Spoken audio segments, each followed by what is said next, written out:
And then also I will say, hey, we're talking about a manga.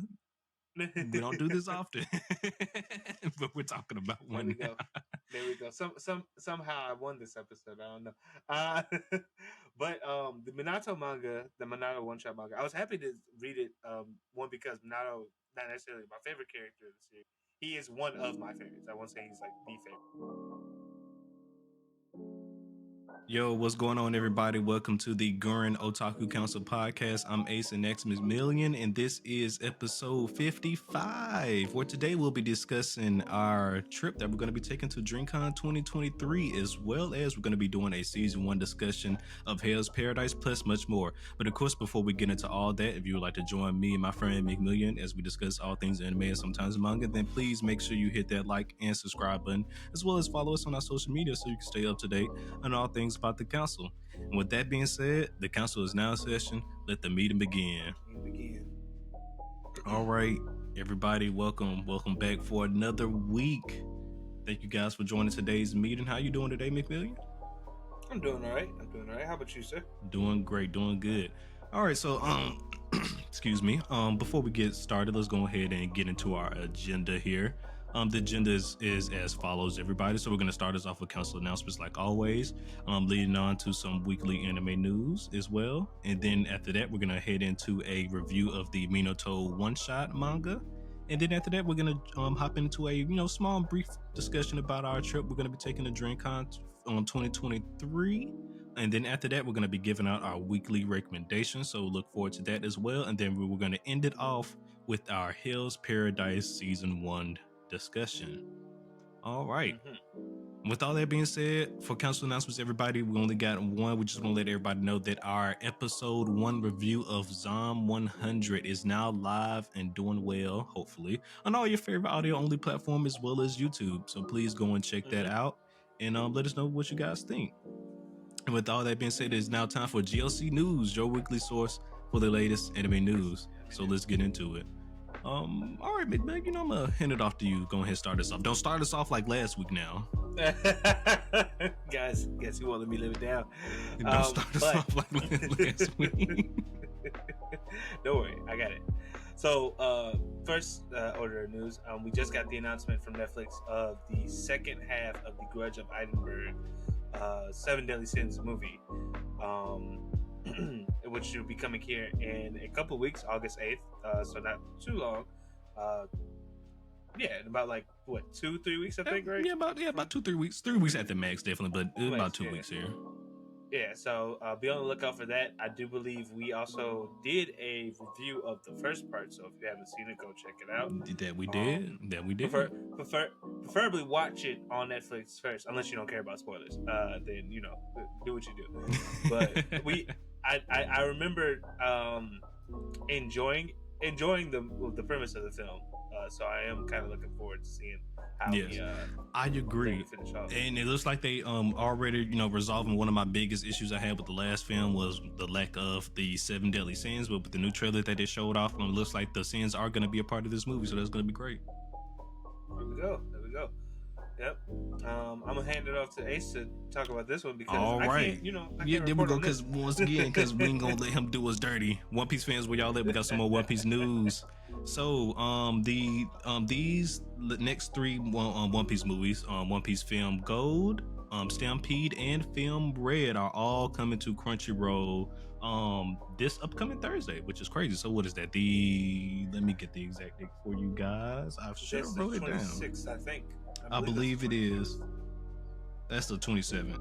So yeah, July 27th. Yes. The latest 3 One Piece movies will be coming to Crunchyroll for all you guys to view. Definitely go check those out. I actually, I do think the Stampede and Film Red are really, really good movies. But note to self for those, all my One Piece friends out there who are not catch up on the series, might want to wait a little bit to watch these movies so you don't get spoiled on a few things. But if you don't care about stuff like that, then definitely go and check it out. And when I say stuff like that, I mean just by different forms that may not have been showing off in the anime, depending on where I don't know where you're at. Okay, because I was about to say, clarifying, are we talking about caught up to the anime or caught up to the manga? To the anime, because these are time skip. These latest movies are based off the time skip, so If you're not past the time to the time skip yet, you're gonna be spoiling yourself on a few stuff. Got it. All right. Well, you heard it here first, guys. Those movies should be on Crunchyroll come this Thursday, the 27th, which should be a day after this releases on audio platforms. Yep. And then actually, I'm gonna go ahead and get this one out the way since it is One Piece related as well. So there are rumors and leaks going around right now that we're gonna be getting a new intro and outro for a very particular special episode that's coming up very soon. For those who knows what I'm talking about, you know what I'm talking about. But I don't know. Once again, these are just rumors and links. There's no official information or official source right now out there stating this, but looks like we're going to be getting a new intro and a ending, which is crazy to think about. We haven't had an ending in a long time. For once again the upcoming special episode we got coming in One Piece here within the next few weeks. That's good to know. Okay, that's cool. I considering the last time One Piece had a big episode that crashed the internet, I am really interested to see what the fuck is about to happen. That's about to happen in a couple of weeks. But it's good to hear that they're going to be going all out for this one. Once again, but these are just rumors and leaks, nothing official yet. So if there is some official news that comes out about this, of course, we'll keep you guys updated. Yep. After that, we have some, I guess not particularly big news, but if you watch the trailer for this, you might be excited because I'm kind of hyped. Disney Plus has got an exclusive TV anime known as Ishura. It was announced for January 2024. Just a brief synopsis. Ashura is set in a world where the demon lord who terrified all the horizons has been defeated by someone, and the Shura, who have reached the pinnacle of all powers, battle to decide the last remaining hero. So, when I watched the trailer, it gave me Fate Stay Night vibes, kind of with the whole, especially with the whole like heroes fighting to determine something. Instead of this time fighting over a holy grail, they're fighting over who should be, I guess, claim the title of hero out of these strong warriors. That's what it sounds like to me. And then the trailer, both the trailers, so there's two trailers out there. They look really, really good, and it looks like they're making great use of CGI in this show as well. So I'm definitely gonna check it out next year when it comes out. Yeah, I plan on watching it as well. Just to get, like, from, if you haven't seen the trailers yet, do go check them out. But just to give like some context or visuals in your head, the show seems to be a mixture between like fantasy and sci-fi, with featuring like robots, but also having like high magic and really like dragons and stuff, fights. Dragons and wyverns. And it had really well animated fight scenes and stuff like that. It seems to be it looks to be very interesting. I'll say that, like the world itself that it's based on, or whatever, seems to be very, like, it's gonna be a good time. Just off what we saw. So. Yep, and then also once again it is going to be a Disney Plus exclusive, so we'll see how that turns out when it comes out.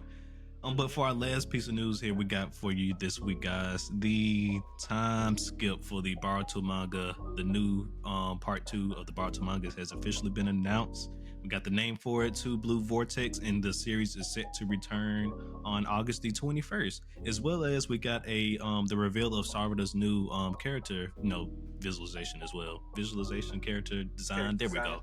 I don't know where the hell visualization came from. Character design. So for all you Boruto fans out there, you can look forward to that. Me personally, I'm not the biggest Boruto fan. I am a fan of it simply because I'm a fan of Naruto, and I do go back and catch up on it every now and then when I don't have nothing else to watch. But hopefully the time skip makes it a little bit more exciting to watch, and maybe it may even make me want to catch up to the series. So who knows? Yeah, no, it did, from what I saw it as well. Her design does look cool, but as Ace pointed out, I'm gonna just wait. I'm gonna just wait to see what it's in for before I watch it. That's my personal opinion when it comes to Boruto stuff. But it's normally what happens is I'll just wait till we get to a hype part, and I'm like, okay, I'll catch up. Once I catch up to that hype part, all right, good. I done seen it. I'll wait till the next hype part. That's how I've been handling the anime. Yep. I'll just binge all up to the next hype part. That's how I've been doing it. Hype part from one hype part to the next. But all right, that's the end of all of the news for GLC News for this week. Please let us know down below in the comments what was your favorite piece of news. And now we're going to head into our discussion on the Minato one-shot manga. So actually, I'm handing it off to you, McMillian. How did this make you feel? What was your first initial reaction to reading the one-shot manga? And then also, I will say, hey, we're talking about a manga. We don't do this often, but we're talking about one. There we go. Somehow I won this episode. I don't know. But the Minato manga, the Minato one shot manga, I was happy to read it. One because Minato not necessarily my favorite character in the series, but also but he is one of my favorites. I won't say he's like the favorite, but it was nice. I would agree. I think Minato is a lot of people's at least one of their favorites. Mm-hmm. So to get more stuff expounded on him, it was good not only because of just how little we know about the character, but also because by getting more stories for him, we also got more insight onto technically Naruto's past because it's his dad. So there was more lore and expounding on that, and even I guess quote unquote the world of Naruto in the first place, because we got to basically see the creation of the most iconic, arguably the most iconic jutsu from the series. I mean, I don't think that's incorrect to say. I'll say that's fair to say one of the most iconic jutsus from the series.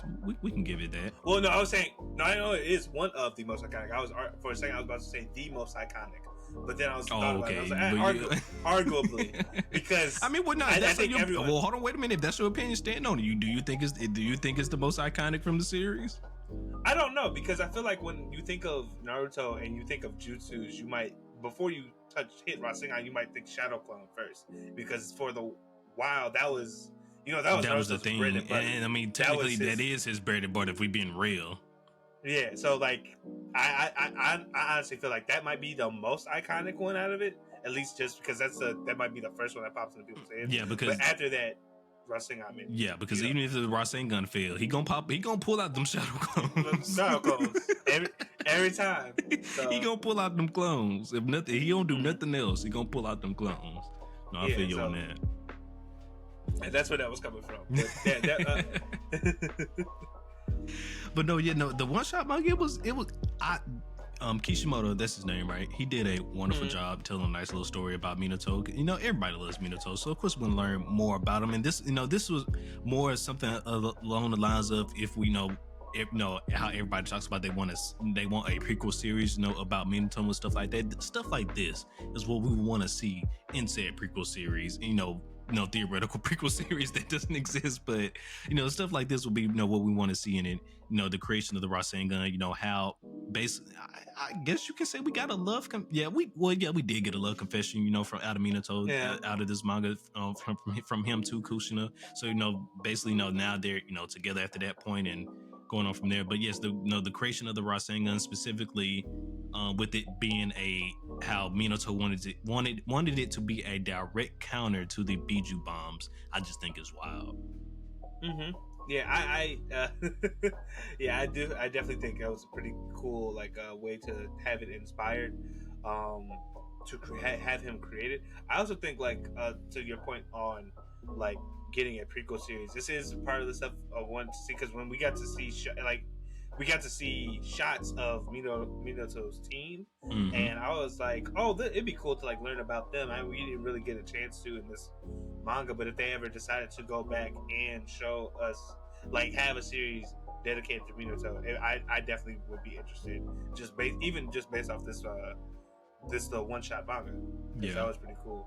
And not only that, we also got due to it being Minato, as Ace mentioned, we got a little bit of interaction between Kushina and him, and we found out that she was the one that helped him name the jutsu, and also was somewhat of an inspiration to it as well, because he wanted to make it to help her, basically keep her safe as the village's Jinchuriki and stuff like that. So it was really good to get that. But some stuff I brought up to Ace off camera was it's funny how Kushina, the differences in the way they treated her, Naruto, as a Jinchuriki compared to her, which could be just Kishimoto doing some cleanup of like, oh, this makes more sense.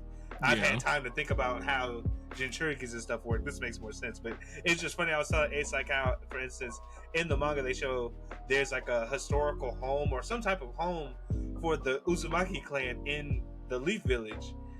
Granted, it's guarded by the Anbu because of Kushina and everything, but like in Naruto, we don't get to see that he is in a rundown apartment. Once again, to me, that looked like the Hokage building. Jay thinks otherwise, but I think it was the Hokage building. That's just me though. But I'm just saying, like, if it is still, that's still fucked up. Like, it's still crazy because it also gets you thinking. So, like, they kind of really, the third Hokage in a way really rethought his thinking of how they treated the Jinchurikis from that point on. Because really, she was supposed to be used as a tool of war, but then after that, we wasn't doing that no more. And because Naruto could have been used as a tool of war, but third Hokage went against that. Mm-hmm. Yeah, could have gave him better room though. Had that boy struggling. Listen, I'm not here to talk about his living arrangements, even though they could have been better. I do agree with you on that. I'm just saying things could have been worse. Worse, yes, true. But I think another interesting point that we got from it was seeing the difference of like how Kushina was treated as a Jinchuriki opposed to like Naruto. Yeah. Because they even talk about in the manga how like she has Anbu guards that like make sure she stays within like a certain perimeter of the village. And granted, me and Ace talked about it a little, and we came to the conclusion that it was maybe because Naruto's seal was stronger, so they didn't really have to worry about him going anywhere. But it's just interesting for like how for her they had her like under 24/7 like watch surveillance, as well as like and then within that traps in a certain perimeter. Yeah, and then I mean still to a degree when Naruto was younger he was still under surveillance though. He wasn't just allowed to go anywhere, but I mean, he was running through that goddamn forest. He was running. I mean, the forest within the village, and in the parts of the outskirts of the village, the close perimeters of the outskirts. He ain't went too far now. That's all. We can still see him. He went too far. Mm-hmm. Yeah. And lastly, for the one shot manga, it was nice to see. I was telling Ace this. It was nice to see Kurama be an asshole again. I mean, because Kuruma. Because as we know, the nine. You want to say it? The Nine Tails, and later in the series, him and Naruto are friends. So it's nice. It was just nice to see him kind of best friends, like, even if you will. Yeah, best friends, I guess. But it was nice to see him go back to the evil. Get back to the evil root to being like, motherfucker, why am I sealed inside these people? Like, yeah, this is the Nine Tails I missed right here. Demon time Nine Tails, bring them back. Exactly. It's like the difference between the MCU Hulk and the Hulk before that. Bring back greatness. Yes, I'd say. Oh man, but yes, though I like the one shot manga though. It was nice to get another story. No, not another story. To get some more information on Minato. That was nice. So next, I want to see how he learned the flying Rasen if Kishimoto ever decides to show us that. That would be interesting because I know, like for instance, the second Hokage developed a lot of the most popular jutsus that we got to see in Naruto. Yeah. So I would like to see how like Minato learned it and then perfected it. Yeah, like how he made it his own. Yeah, because I think him adding the seal to like the kunais and stuff. I think that was part of his idea. I don't think the second Hokage was doing stuff like that. Yeah, no. I don't think exactly. I think Minato perfected it and made it really his own. So I would like to see how he went about that if we were going to do anything else with the character. Yeah, I agree 100%. But all right, yeah. So if you guys checked out the one shot manga, let us know down below in the comments what you guys thought of it. Love it, hate it. Glad we got it. Yeah, pissed we got it. Think somebody else should have won and got the one shot manga created. Let us know down below in the comments what you guys think. And then now, for one of the headline topics of today, Dreamcon 2023. So surprise everybody. The Gurren Otaku Council is heading to Dreamcon 2023, which is taking place in this upcoming weeks, and looking forward to having a great time. Yes, same. yeah, the plan was for both of us to be there last year, but life, life be life. But we'll both be there this year, hopefully to make some friends, uh, learn some stuff about content. As we've been we've been looking at panels and stuff like that. They seem to be doing a lot of content creator focused stuff. I can't wait to really soak in the knowledge because it's almost been a year since me and Ace have really started this journey, and I'm excited to see how we could. Going on 2 years now. It's been a year since we've been doing this. Yeah, it's been a year. Jesus, it does not feel like. So, what's one thing you're looking forward to from DreamCon then? One thing. How do you, man? You're making me choose. I can go first if you need more time to think. Yeah. Okay. I guess. So my one thing I'm looking forward to going to DreamCon 2023 is just the atmosphere. Being surrounded not only by other anime lovers but other black anime lovers, it's just a different feeling. Because growing up, it's if you're ever grew up in a small town like me, for one, you're never gonna meet people that like anime, and then especially black people that like anime. So it's a double entendre, and just being around that specific demographic, other black people that love anime is just a nice atmosphere. Yeah, that's fair. I would definitely agree with that. Goddamn, that's almost. I was like, dang, that's a good answer. For me, I think it'll be meeting the new other anime fans and really just getting to gel with them. So it's just kind of, I guess, piggybacking off yours just slightly. Because anytime I haven't been to a lot of anime conventions, but the ones I have been, I've always been able to make connections with people pretty fast. Because honestly, we're all there. You already make though. You're there to enjoy and celebrate, and the fact that other people love and enjoyment of this art form, this genre. 100%. And so that's something I'm really looking forward to. From the content creating side, maybe just meeting, learning just how to do this better, give you guys, better production, better quality content here, if you will. Just stuff that we can improve, I guess, our whole thing. That is one thing also I'm really excited for. So 100%. I had to agree with that as well. 100%. So no, this isn't technically DreamCon last year was my first time ever going to a con. This will be my second time going to a con. I do want to start going to other cons, stuff like Anime Expo and then Anime NYC, things of that nature and stuff like that. So I want to start going to more. I enjoyed my first one, and I definitely want to start going to one of the more established ones. Some of the more established ones. Yeah, I would like to do that too. It's just kind of life just gotta calm down a bit, chill. No, I feel you on that. Yeah, life has been life in bed. It's been going crazy. Life will listen, guys. Life will hit you very fast. One day, everything going smooth, and life just decides to throw a curveball at you the next day. Just wake up and it just decided to choose violence. Yeah, as me and my friends say, it don't be ghetto sometimes, but we make it through. Some other stuff, just in some smaller stuff. I'm also looking forward to in DreamCon. Seeing the cosplay contest; those are always cool. Oh yeah, last year was dope. Yeah, because it's gonna be nice to see one in person because the ones I've been to were small and didn't really have a lot. So it'd be nice to see a big one in person because I think I watched a video of last year's one, so this should be cool. And then also I can't wait to see. In general, I think this is RDC World's whole thing, so they're them presenting the stuff that they'll be working on in terms of their manga and other stuff of that nature. I also am excited for it.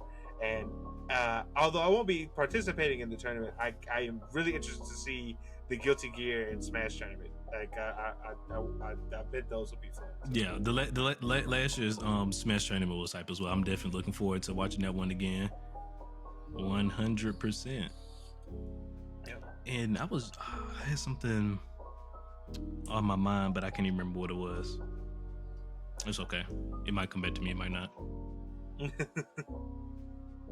I'm not gonna worry about it. Moving forward, it's okay. Anything else you wanted to touch upon DreamCon?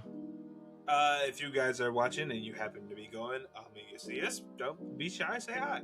Yeah. I'd love to meet some of the people that listen. And if you have, critiques, be nice about it. I don't mind. I don't mind hearing it. Just don't be an asshole. And then I remember what I was gonna say. So for those who don't know, Dreamcon 2023 is a gaming anime convention hosted by RDC World, who is a popular group of content creators.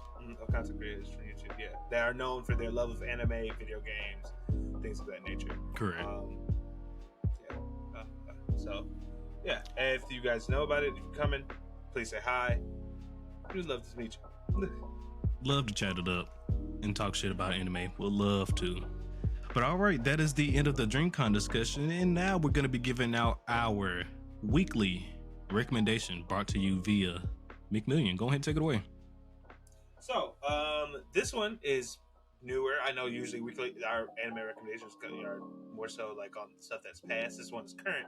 I was recently watching this. I randomly one day after work I didn't have anything to watch, and I wanted to check to see other stuff in the season, and I stumbled upon this show called Liar Liar, which, if you've heard of Classroom of the Elite, it's similar to, but instead of like one character trying to dominate school life with his superior intellect, it is this guy who is a complete buffoon who happens to stumble his way into challenging the most popular or the highest ranked student at this school where they wager stuff through games, and he ends up winning.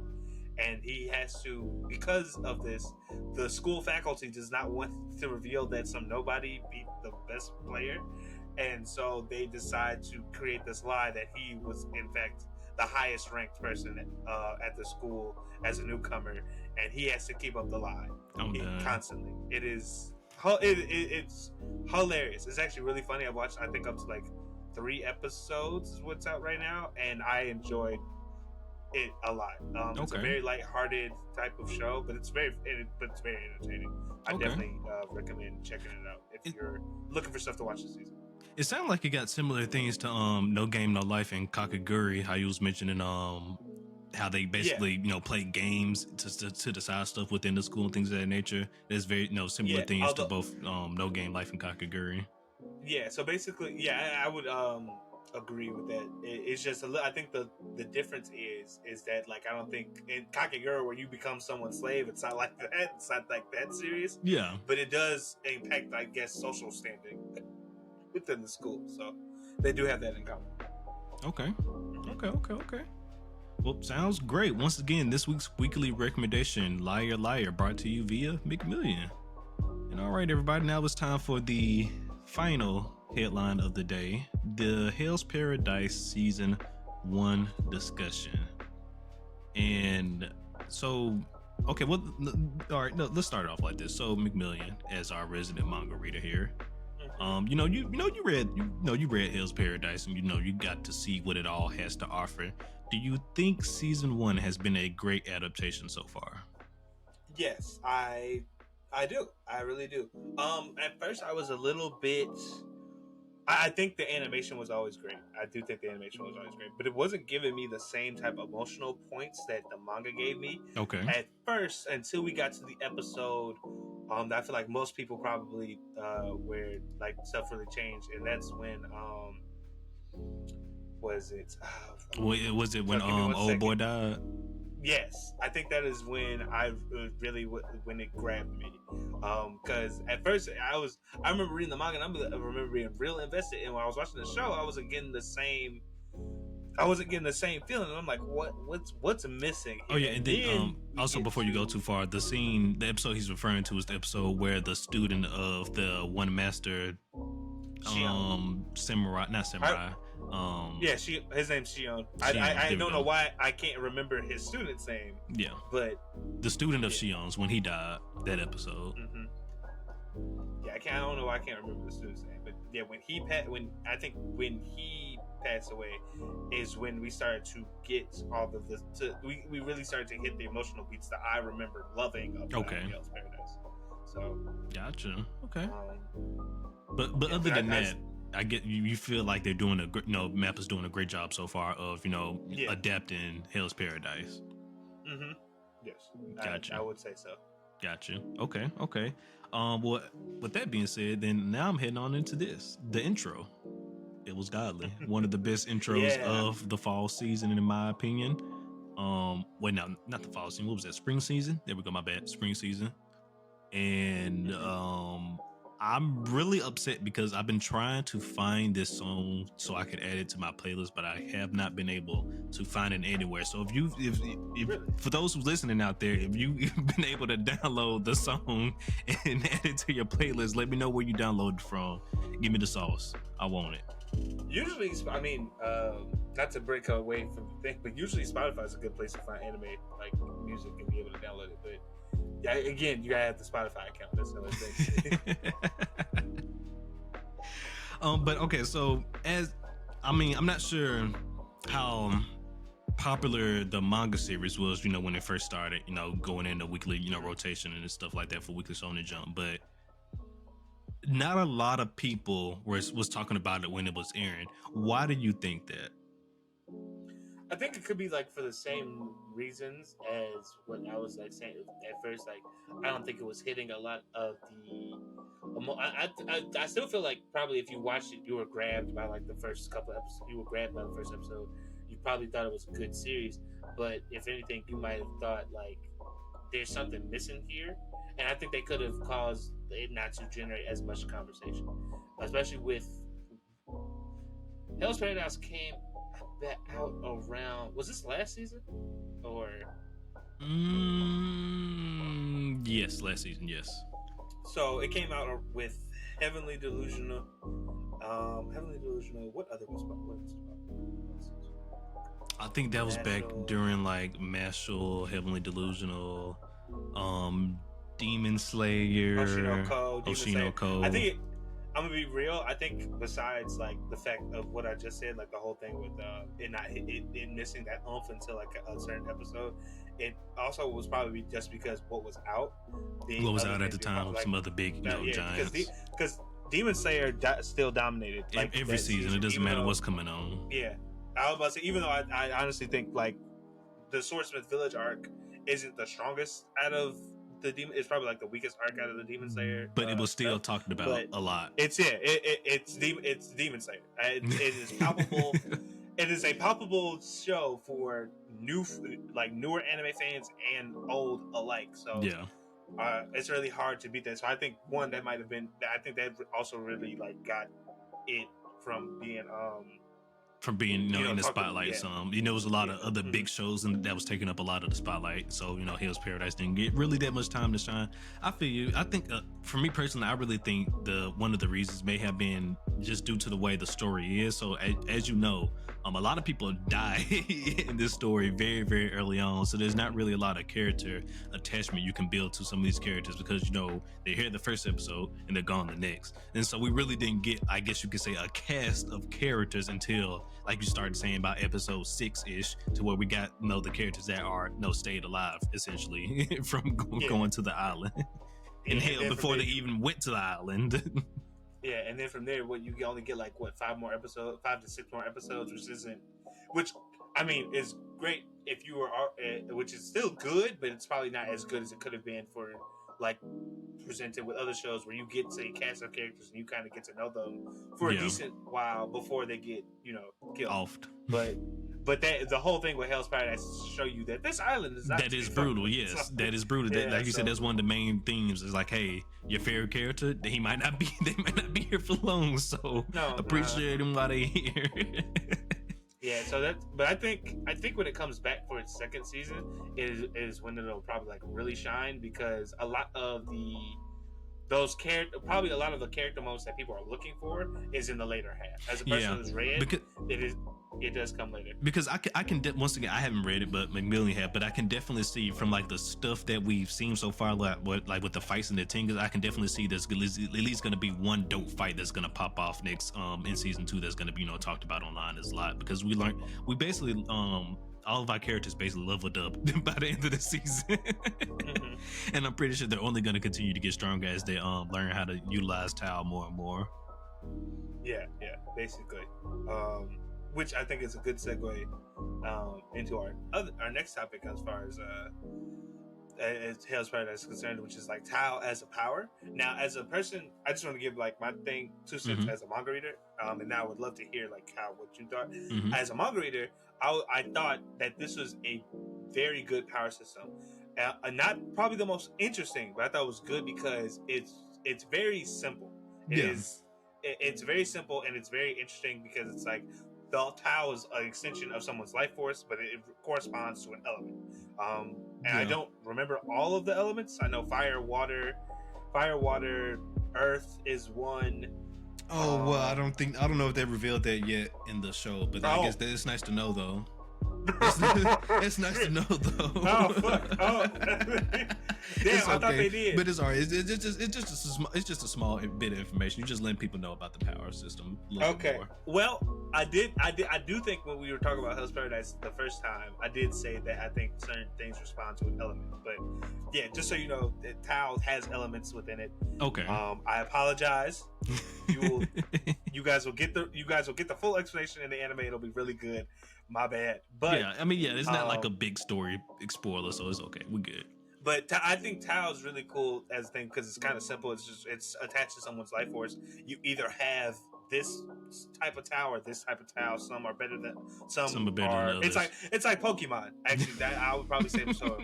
You know what I mean? It's funny. It's kind of silly, but it is really like that because it's like some type of you know what? And see, now we're gonna actually dive into it, but and we can confirm you're still in the truth because as if you're paying attention to the show, a lot of the characters mentioned that his type of Tao was strong versus his type of Tao, so there was already pointing those little hints and stuff into the show that there's different types of Tao. Oh, look at him. Okay. Yeah. So look at him dropping the little lore bits. so I wouldn't say necessarily that one is better than the other, but it's kind of like Pokemon where like someone's Tao could be good against another person's Tao. But that won't necessarily mean they win, but they have an advantage, like you said, like with Pokemon type matches. I get you. Exactly. So that's probably the way I would think about it. And to me, that was I think I like when power systems you can define them and explain them. It doesn't necessarily take a lot. For me, this was a pretty good one. I think I'm glad you brought that up actually, because boy, let me tell you, getting this explanation on how Gojo's curse technique is working right now, boy. All I took from that is he got eyes that can see curse energy, and he can turn his body into a black hole, essentially. That's what I took from the explanation. Yeah, so I mean, that's why so Tao as a power basically for me is good. But for you, I know I probably just spoiled some stuff. I mean, slight spoilers, but it's okay though. It wasn't like I said. It wasn't big like I guess a plot story. No spoilers, so I'm fine with that. No PowerPoint stuff, power system stuff, unless it directly relates to like maybe an important story point. Maybe then I won't consider that. I don't really consider stuff like that. Yeah, spoilers. I didn't sit here and tell you like Gabimaru's Tao type or anybody else's Tao type, but. Yeah. But for me, I think like you said, I do like the fact that Tao is easy and simple to understand. When I first, as they started, exploring Tao a little bit more, towards the later end of the episodes, what I connected it to, I connected it similar to basically like Nin and chakra, things of that nature. Like they mentioned, and you mentioned, it's part of your life source, which is chakra, because chakra is their life source as well. And then how I kind of made it similar to Nin, and I guess as well as similar to One Piece in a way as well with Haki.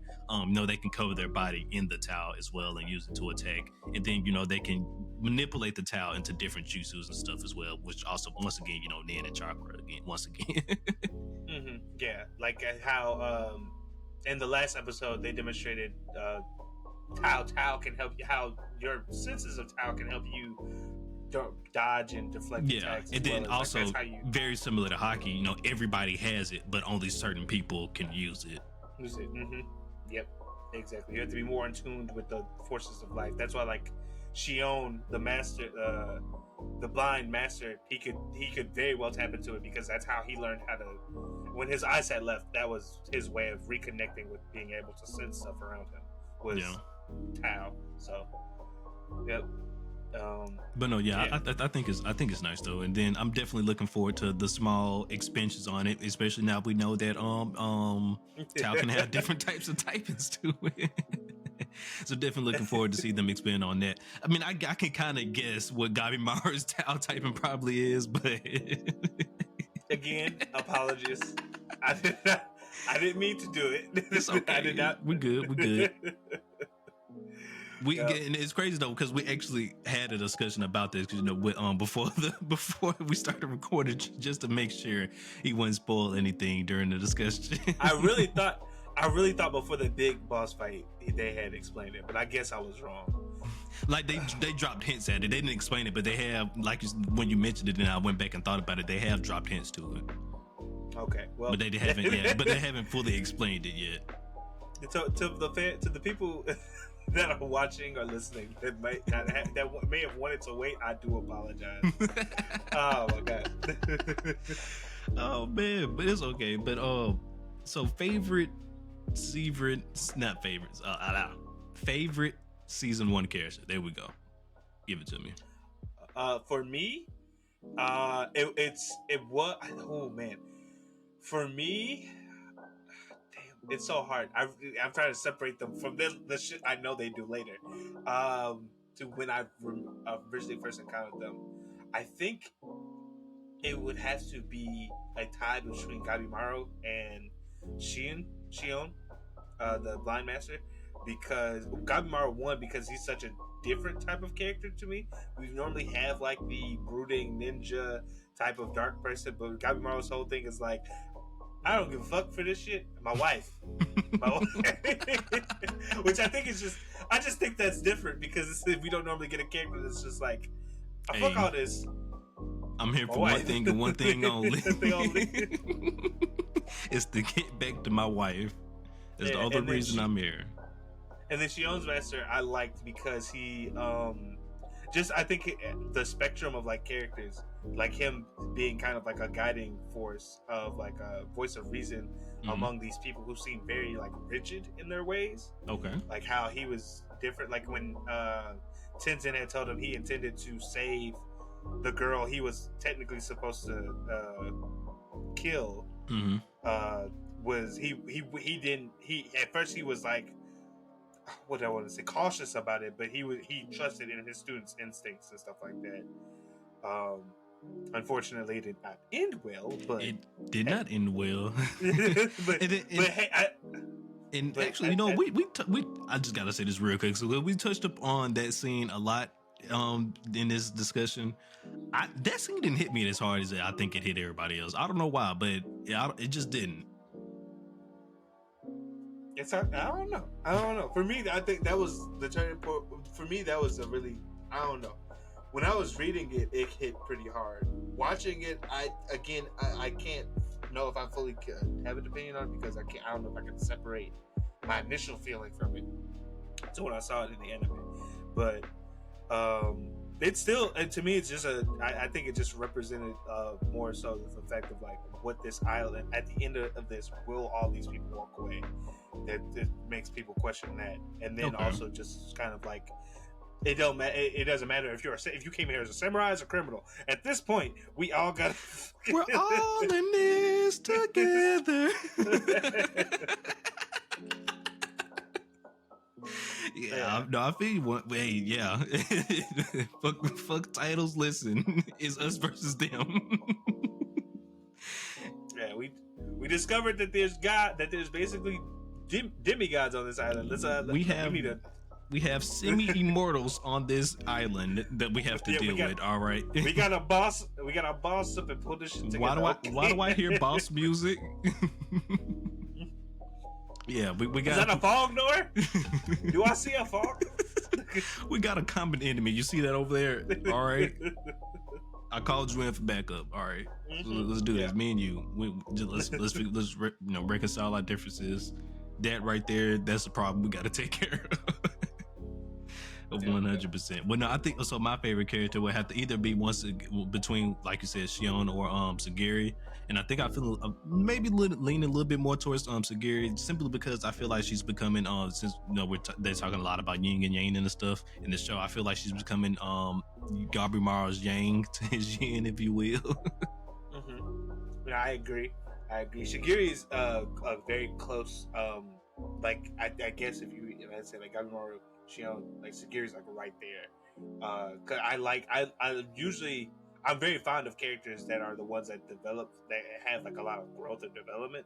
And Yeah. Sagiri, from the first episode to where she ends up like right now, has had a lot to mull over in terms of like her samurai duties, or what it means to just be a person and like live for something else, to overcome like the stigma that she lives in because she's a female swordsman, and that comes with its own like challenges and baggage that A female princess female swordsman at that, apparently, or royal female swordsman, not princess, royal. Because she comes from the direct line of Simon. So yeah, she's really interesting.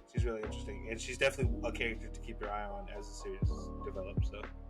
So that'd be my favorite character right there. Shion and Sagiri, and especially Shion though as well, because he's a blind samurai. Blind samurai always dope. Yeah, always rule of thumb. They can't see, they beating ass. They whooping ass. If you can't see, you better run, as they will hand you them paws. These hands or whatever weapons they got are rated E for everyone. All right. Yeah, and I guess with that. With that being said, this question is more for you than it is for me, Ace. But how are you liking the direction of season 1? Are you excited to? I can see the potential, because like I said, with for piggybacking off I was mentioning earlier, how all of our characters got power-ups towards the end of season 1 and things of that nature, and then we actually did end up taking down one of the Tensons. I can definitely see the action elevating in season 2, especially with Mappa being the one who's animated as well. So I could definitely see there's at least going to be one type of dope action scene or fight episode inside of season 2 that I'm looking forward to, as well as far as story, things that I'm looking forward to. I'm looking forward to learning more about the Tenson and why they are really here on this island. Like, they kind of mentioned it, like, yes, we're group of individuals that came together to study, to find out how to be immortal or whatever, but how did y'all find out about this information? What really led y'all to this island, and how long have y'all truly been here? Like, is this the only group of Tenson that's been here before, or were y'all like have y'all been replacing Tenson, or something like that? Like, or is this the only original Tenson? Like, no, what's going on? Give me more of the history of the Tenson.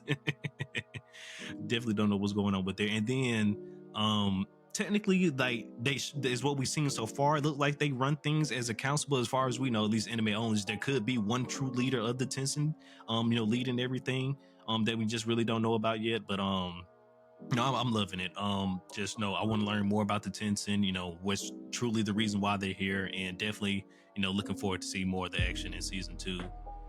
Because now that we definitely expecting more people to die, but now that we got out most of the deaths, if you will, I feel like the characters that we have now are more the characters that we're going along with forward, and plus maybe some new ones, because I know they mentioned that the Ninja Clan is supposed to come to the island at some point, so who knows what the hell is gonna happen then.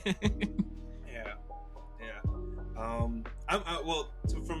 For me, just me hearing that out of you as a person who's like doesn't know what's coming, I think that season 1 did a very good job, because I remember getting to this point in the story and wondering the same thing, like, who the fuck are these Tenson? What are they doing? What do they need? What's going to happen as like the story progresses, as far as they come, and then also with like the potential of the ninjas coming in, as well as like Gabimaru now potentially his wife not existing. What the that's fuck crazy. Does that mean that's crazy. The story, like, what the fuck is going? What the fuck is going on? Like, you got. I almost forgot about that. I'm glad you brought that back up. Yeah, because that was crazy. When I read that shit, I was like, wait, what? I was like, it was a setup from the jump? Hold on. What are we talking about? What do you mean? It wasn't real. It never was. The little meme in the background with the guy in space. Yeah, like, because I felt the same way Sagiri felt, like, basically how they end the episode where she was like, that's just too sad. I can't, like, that can't be the thing. Even, you know, like you said, like she mentioned, even for a criminal like him, like, that's just so sad. Like, you've been led to believe, you know, you're not led to believe your whole life has been filled with nothing but lies. Like this, you know, I agree, that is sad. That's very, very sad. Yeah, I felt so bad. So with that, from what I'm hearing from you, basically just confirms to me. I feel like for people that don't know, that this definitely will depend. Regardless, I think the degree of enjoyment, it definitely did what it needs to do in terms of setting up. For I agree 100%. The second season. Because, like you said, like I do agree. Like you mentioned, maybe the first half of the series doesn't grab my attention as much as the later half of season 1. But they did enough to make me want to keep watching more in that first half, so I could get to see the good stuff coming in the later half of season 1. So I was like, okay, I see, I can see the vision now. I see where we heading. I like it. You sold me on it. I'm here. Yep. So with that, do you want to give it a rating? What you thought overall? Season one rating, Hell's Paradise. Let's see. I think overall, I will give it a clean 7 out of 10. Okay, that's kind of what I was thinking as well. Like, if I had to give it something, probably 7 out of 10, because even I, as a person who knew stuff was coming along, I felt like it took me a while for me to get into it. Which, no fault of his own. I think certain animes are always like that. Like, Fate takes a while to get into certain things, but once it got going, it got going. Yeah, it got going. And I like got going. And I, as a person who knows what's coming, I cannot wait for season 2 to be animated. Yeah, so 7, I think, is fair. And then I guess another thing, the pacing is very fast. I don't really like, fast pacing. I'm more the old school, traditional type of pacing I like in my anime. But build up. Yeah, but this new gen, a lot of stuff, they going from one thing to the next. It's very, very fast and rapid. They're hitting you with it. But I think it's because, unfortunately, we're in an age where you got everything so bite-sized, condensed, and fat. Like, I mean, TikTok, for example. Yeah, their shits is like a couple of seconds, and you just gotta, then you move on. So yeah, so I think it's just the times of storytelling. But yeah, sorry, I didn't mean to interrupt. But no, you can. But yeah, it's just that the fast pace. But I think I caught up to the pacing towards the latter half, because they was just taking me very, very fast with those first few episodes. Just like, one thing happened after another. I'm like, what? Who am I supposed to be able to attach to? Everybody's dying. The scenes are changing. I don't know what's going on. It's like that. I forgot the song, but there's a rap song out where they got like where they're like, such and such got shot, he got popped. That's how like the first half of Hell's Paradise is, because everybody died. Everybody's dying. It's just like, what? I don't. Well, damn, like I kind of liked that guy, but he's gone. Yep. Oh yeah, so yeah, but once we got past that part, and it was like, okay, and then they sold me, like I said, on the vision of what they was trying to show me. I was like, okay, I see it. I'm with you. Man, you took me for a loop, those first few episodes, but we got there. Mm-hmm. Yep. But I do like it, and I am looking forward to season 2. Which has already been announced. I don't think we got a release date yet for it, but we have already got a season 2 announcement though. So definitely looking forward to season 2. I agree. But yeah, guys, that was all we had for Hell's Paradise. Please let us know what you thought of the first season, if you're excited for season 2. And who your favorite character even might be. We'd love to hear from you. But with all that, that was all we had for our today's schedule. So as always, guys, I'm going to go ahead and take us on out of here. As always, appreciate you for watching / listening.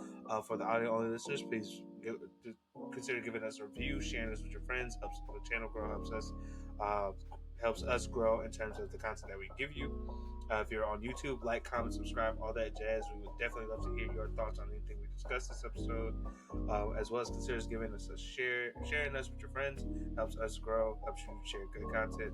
If you want to stay up to date on all things about the council, please consider us following us on our social media. That is at Gurren Otaku on Twitter, at Gurren Otaku Council on everything else.